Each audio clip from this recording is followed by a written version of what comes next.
What's up? Hey, I'm gonna slow things down with this channel. I haven't been really that super active, but I want to do this video and then I want to do a video over time, maybe in a month or two, that's specifically for Chris Harris, and just the lot of people who criticize ADOS and aren't really seeing the big picture.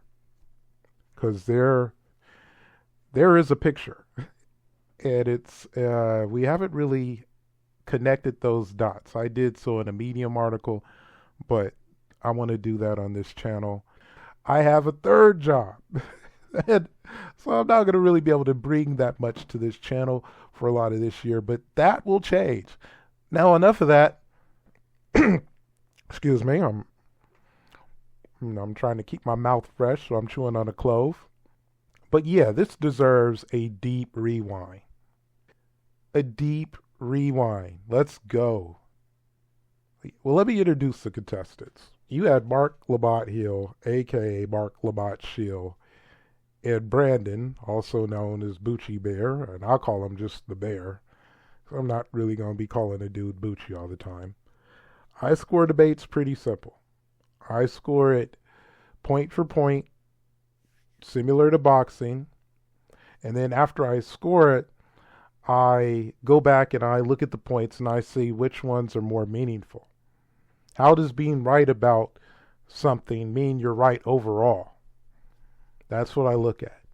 And I didn't have to go into this deep analysis for this debate. Marc Lamont Hills paced it. He won everything. It was perfect. Even the little things, the small victories weren't even there for the Bear. It was Marc Lamont Hills' chattel. But he was a fair moderator. He introduces the Bear by showing one of his tweets. And I'm just going to read it. Now on Twitter he goes by Pan-Africanism Strikes Back, which is just cheesy. And he writes, "Sorry, Marc Lamont Hills.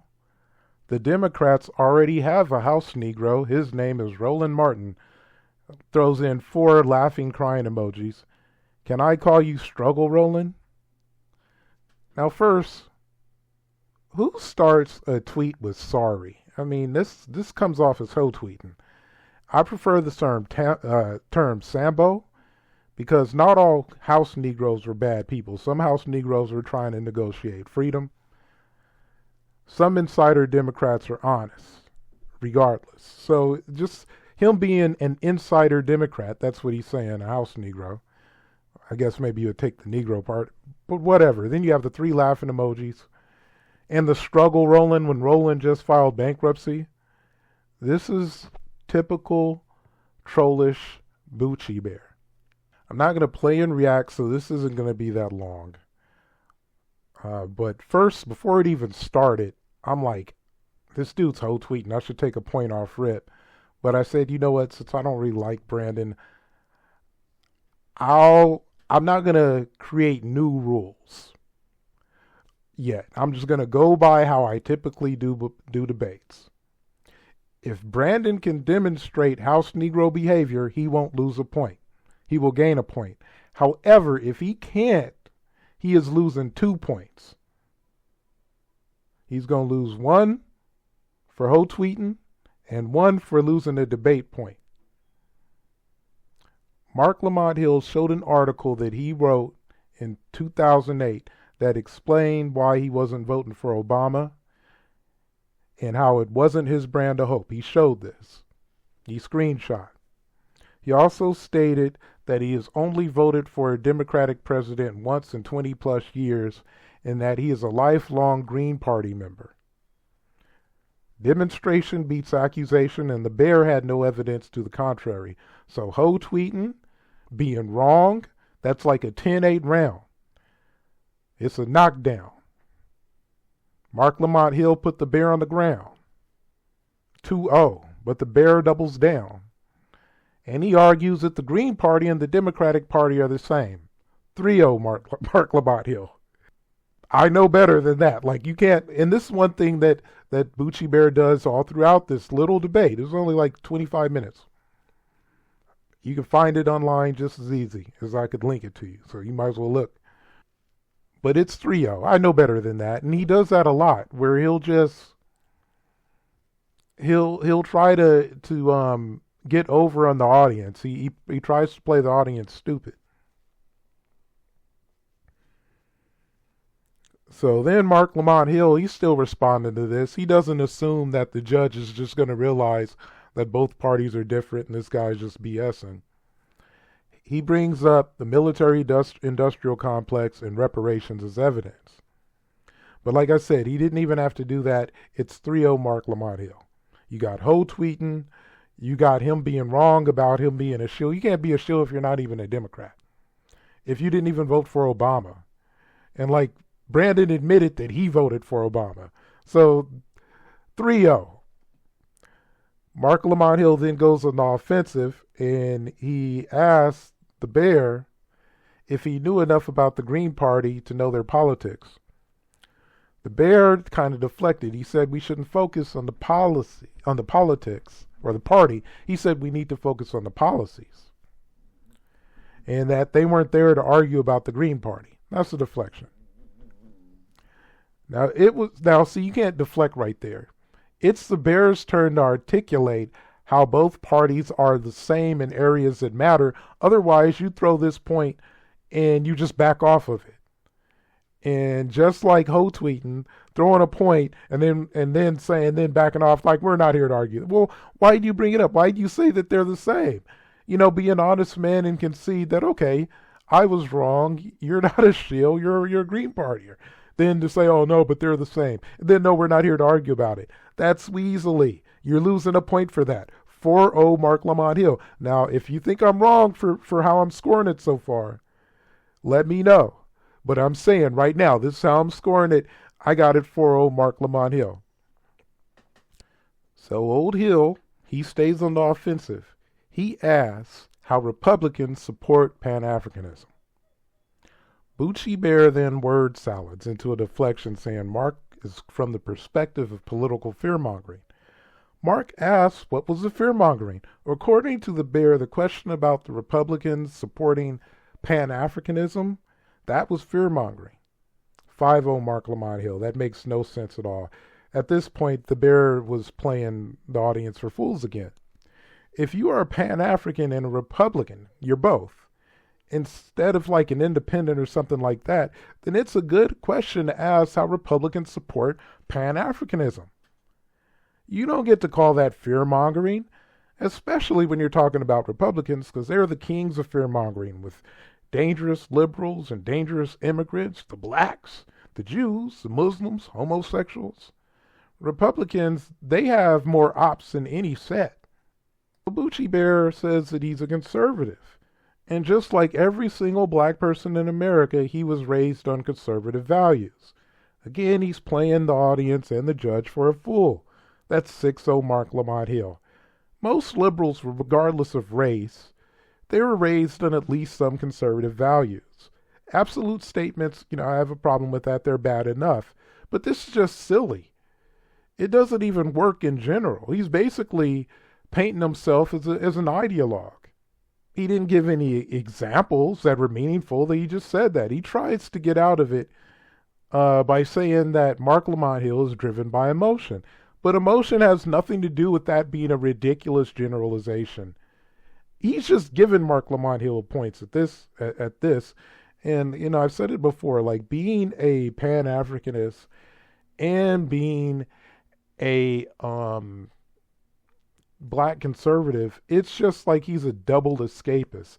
So he can't even say anything without it being ridiculous and without sounding like a dumbass that all black people are raised on conservative values.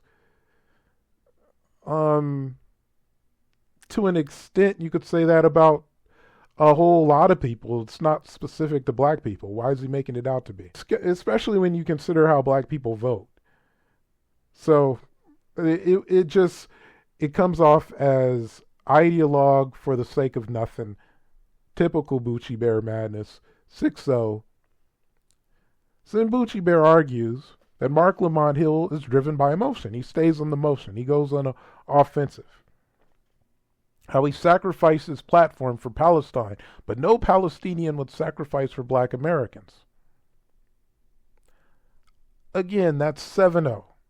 There's two problems here. Earlier in the debate, among the small talk before it really started, you can watch the debate and see, the Bear said that Marc's support for the Palestinians was either noble or he used another good adjective.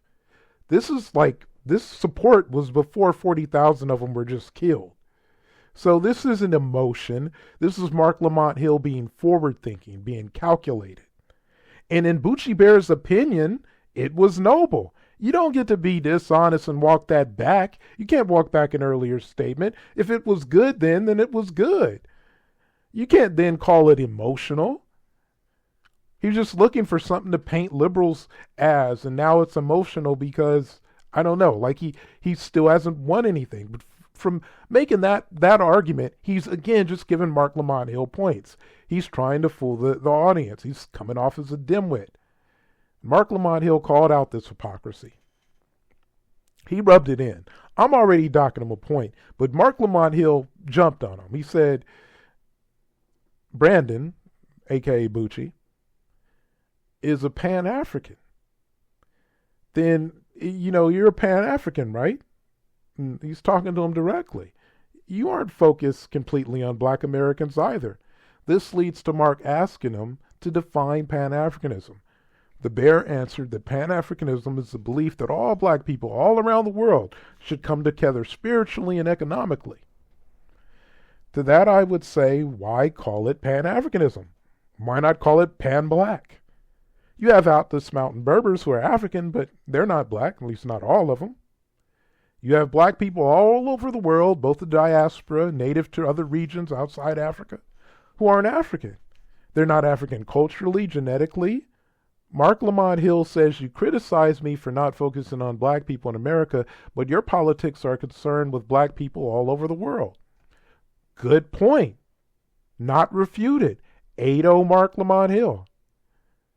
And Marc Lamont Hill, and I'm kind of paraphrasing right here, he said that the premise against me is that I don't deal with black Americans and I prioritize Palestinians. And he says this isn't wrong. He talks about his 8 books, and now 7 of them are about black Americans. He runs a communication program for black Americans. He does organizing for black Americans, activism. He has a bookstore. He's taught at HBCUs. 9-0 run. Because normally I'm not going to give points for somebody, giving me their resume. But he's speaking against accusations with facts that, again, were not refuted. So 9-0, and at this point, I realize I'm seeing something special. This is a perfect game, and we'll see if it continues. I'm wondering, I already told you, it's going to continue. Because he'll then ask, well, what am I doing wrong? What am I not doing for black Americans that I should do? The Bear's answer was that black people voting for Biden at 87% has negative consequences. That's why the White House was led to war. Now, this is a deflection. He asks, what isn't he doing? And then he says, talks about black people voting for Biden.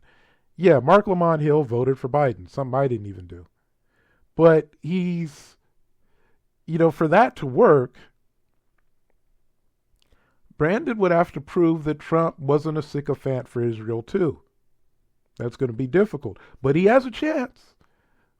Because I don't know for sure. Maybe he can make that argument. I don't think he can. But for the first time, I'm thinking Bucci Bear might be able to break the streak. He at least is on the right track. The only problem, like I said, is he'd have to show that Trump isn't an Israel sycophant. Marc Lamont Hill pointed out that he didn't answer the question. What hasn't he done? Bucci Bear says, hey, I'm making a point because we're lost in the weeds. And I think Bucci Bear should have stepped on the gas. I don't see how he's going to do it because I think Trump, I've seen evidence that he is a sycophant.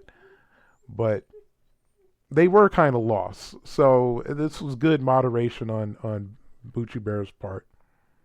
The Bear's argument, That political ignorance led to the situation in Israel was rebutted by Marc Lamont Hill, who said that Donald Trump said he would have told Netanyahu to do the same thing. Paraphrasing, I heard Trump say something similar to that, so I'm not going to score that for Mark. I'm not going to score it for either one of them. It's still 10-0. Bucci Bear did after that. He tried to answer the question, and he says it's not even the policy, it's the lack of policy. And that you aren't explaining to black people that to get to the prize behind door number one, we need to do X. We need to do this.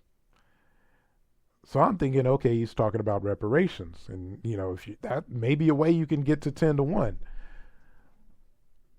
But I did remember Marc Lamont Hill hosted Yvette Cardell twice. Yeah, she was just on again. And the first time, she's been on twice. And the first time she was on, she talked about 20 trillion. So that has to be the prize. And Marc Lamont Hill said, hey, I've been talking about political education. I wrote 2 books on the topic. Bucci Bear didn't read either book. That has to be 11-0 right there. Mark is pro-reparations. He writes books on political education. He's willing to hold off voting for Obama. So 11-0. Bucci says, I didn't read your books, and that if he talks about, Bucci asks if he talks about political education on his platform. And that's when Mark's like, hey, I was just talking about reparations before I had you on. The Bear says that reparations is not the most important thing for African Americans, and it's a separate argument that is a long ways off if it ever happens at all. Well, what is this door number one prize? Throughout this whole debate, he never says what the door number one prize is. And if he can't say that, he loses a point there again. So it's 12-0. Because if reparations isn't the big prize, what is it? Bucci admits that he only watched this channel twice. And never once in that debate did he speak on anything close to the value of $20 trillion. The debate pretty much ended after that. They did have a discussion about black Palestinians, and in that discussion, I thought he sunned the Bear again, finishing 13-0. Total shutout.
Flawless victory.